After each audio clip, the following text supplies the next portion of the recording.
Former FBI agent recalls serial who left him shaken. He didn't look human at all. Jana Monroe wasn't expecting to get a call from the co-ed. It was the early 1990s, and Monroe was a member of the FBI's Behavioral Sciences Unit in Quantico, Virginia.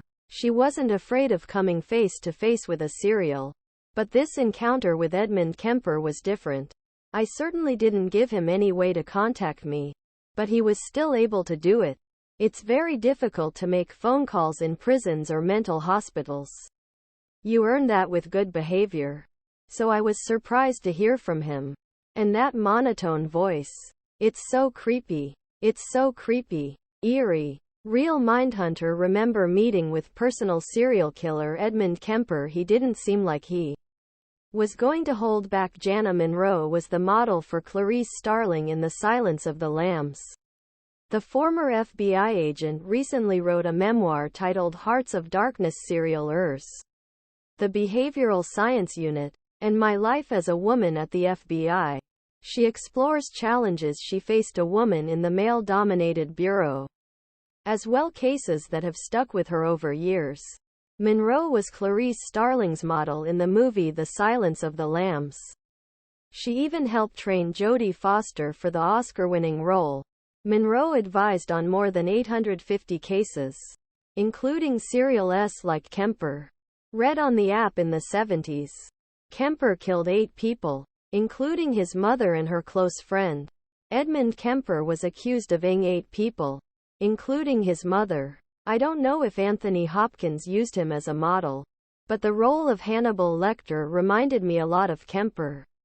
Monroe explained. Kemper had a way of looking at you and through you. He just looked at you and didn't blink. The same went for his voice. It was completely devoid of emotion.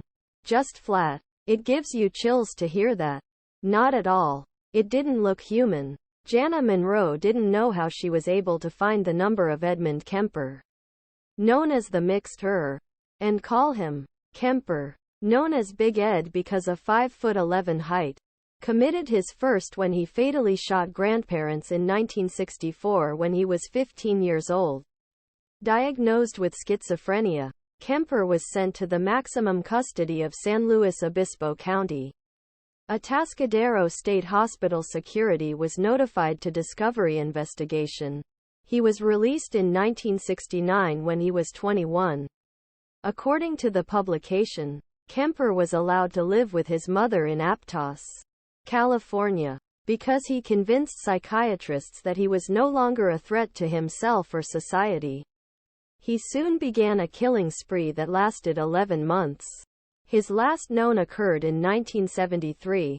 Wisconsin murderer. Body hander Ed Gein voice heard in recordings not used. Barney Fife with a saw. Edmund Kemper's right arm was bandaged after a suicide attempt in his cell in Redwood City. He received 8 concurrent life sentences. I don't know if you believe in IQ tests, but he always scored very high on these standardized tests, Monroe said. But what was